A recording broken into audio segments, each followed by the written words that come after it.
Happy Thursday.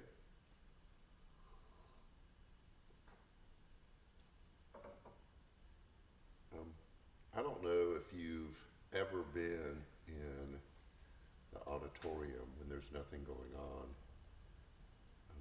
Do you hear that? It's quiet in here. Now the building is popping because the temperature's changing and there's some kind of fan running up there. But I always go through my message and do a hard edit during the week so I can hear myself say it out loud and see if it flows and if things fit together and if things make sense. But I've got to find a place that's quiet because I want to go through it all at one time without being distracted. And so sometimes this is really a quiet place to do it. I don't know about you, but sometimes when I get to the end of my day and dealt with all the things I had to deal with and people or whatever, that I desperately need a place that can give me this, that can give me just a sense of stillness. The problem is, and I don't know if you've discovered this, mine seems to activate at 3 o'clock in the morning, that I can be in a quiet place.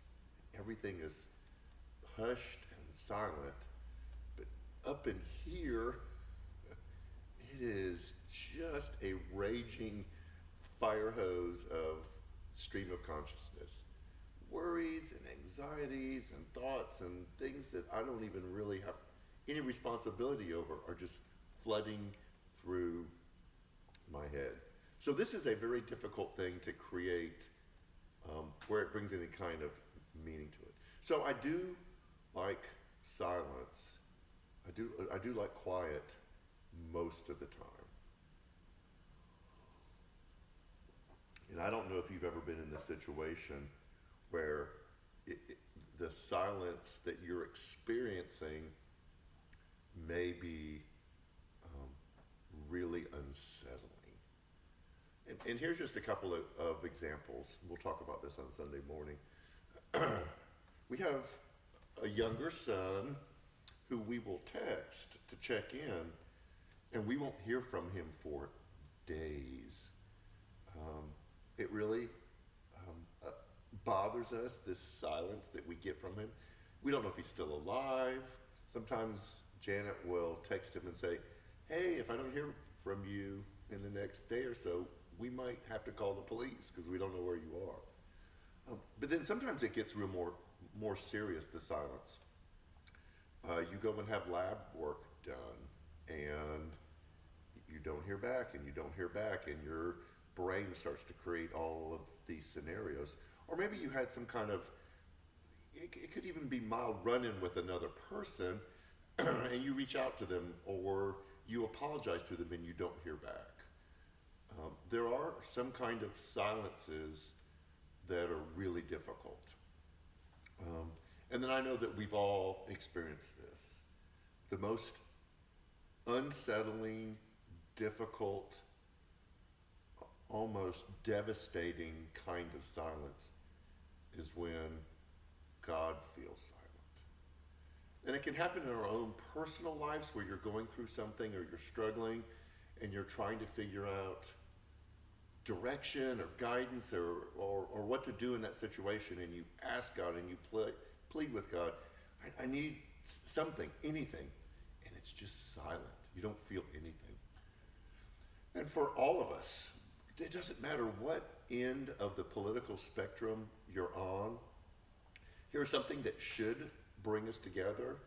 We have different solutions, but we all feel the same thing, and that is we look out in the world and we see just rampant disregard for other people, whether it be crime, whether it be just systemic injustice, the way people talk to each other, the way people talk about each other.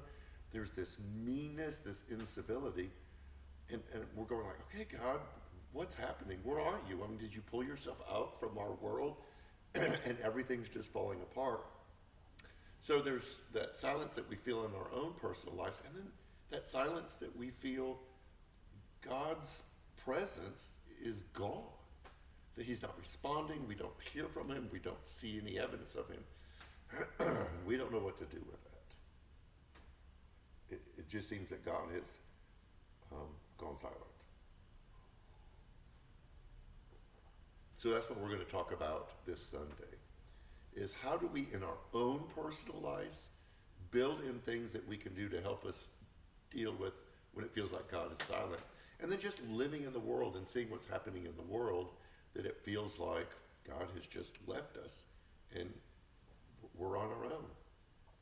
So we're going to dig deep into that. We're going to read a lot of scripture that almost seems like this conversation between a person and with God.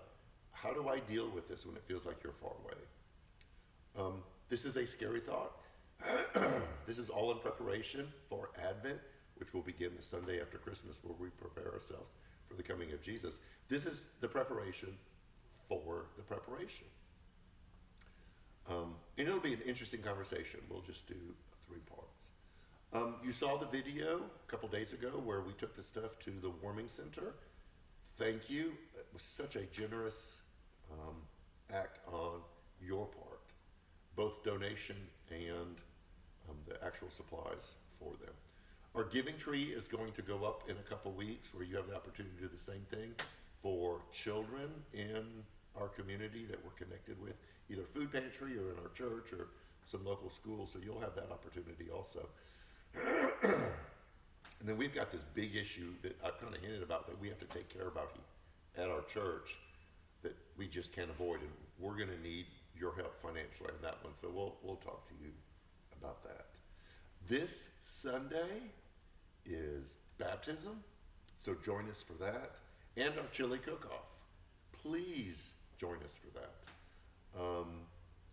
We're just going to hang out, have a great time. Sunday is going to be the hottest day of the week, but hey, chili's chili, right? If you're interested in being baptized, contact the church office and we can work that out. I'm done. Hope you have a great rest of the week. Take care of yourself, and we'll see you soon.